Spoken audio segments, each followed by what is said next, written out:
Mas Yudi, tanggapannya, jadi kan tidak ada target ya kapan Firly Bahuri ini akan disidang etik kalau tadi kita mendengar pernyataan-pernyataan dari Dewas KPK. Nah, seharusnya kan Dewas KPK juga harus tegas, jangan sampai pelaksanaan sidang etik Firly ini memakan waktu lama. Bagaimana menurut Mas Yudi?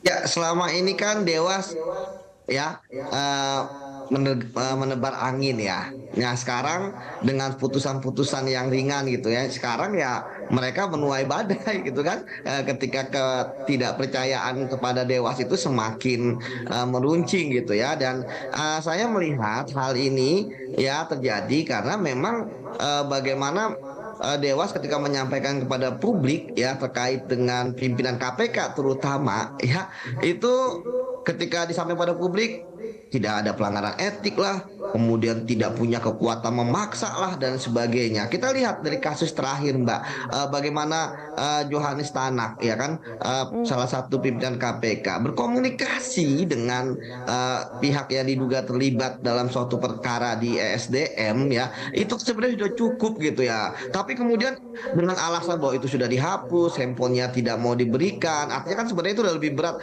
karena tidak kooperatif ya. Akhirnya ternyatakan tidak bersalah padahal sudah diseret ke sidang etik. Artinya sidang etik itu sudah tidak bisa dikatakan tidak akan bersalah ya. Justru malah sidang etik itu malah menjadi cuci dosa gitu kan ketika dikatakan ternyata tidak bersalah. Jadi mendapatkan rehabilitasi gitu. Jadi menurut saya ya bahwa Dewas harus membuktikan omongan mereka. Apakah mereka akan menghukum Firly walaupun sekarang yang bersangkutan itu sudah menjadi tersangka. Jadi saya pikir ketika sudah menjadi tersangka dan tentu secara normatif akan nonaktif gitu ya, Dewas tidak ada yang perlu lagi ditakutkan. Mungkin sebelumnya takut gitu kan. Kita bisa melihat bagaimana Pak Firly Apa yang sepertinya ditakutkan Mas mempunyai Yudi? kekuatan yang hebat gitu. Apa yang ditakutkan Nah, sebenarnya? Nah, itu yang saya tidak tahu gitu kan.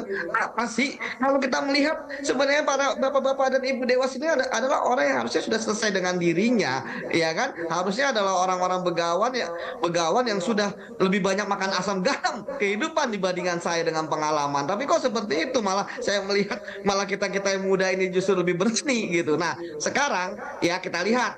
Ya saya pikir kita tidak bisa membebankan kepada Dewas juga karena memang Dewas pun kemampuan paling hebatnya ketika pun menghukum berat, misalnya ketika Pak Firly nanti dihukum berat itu hanya disuruh mundur. Kalau nggak mau mundur ya gimana, nggak akan bisa juga eksekusinya Disuruh seperti itu. mundur, Jadi bukan sekali langsung lagi dimundur, bukan langsung mundur begitu, bukan langsung dinonaktifkan, Mas Yudi.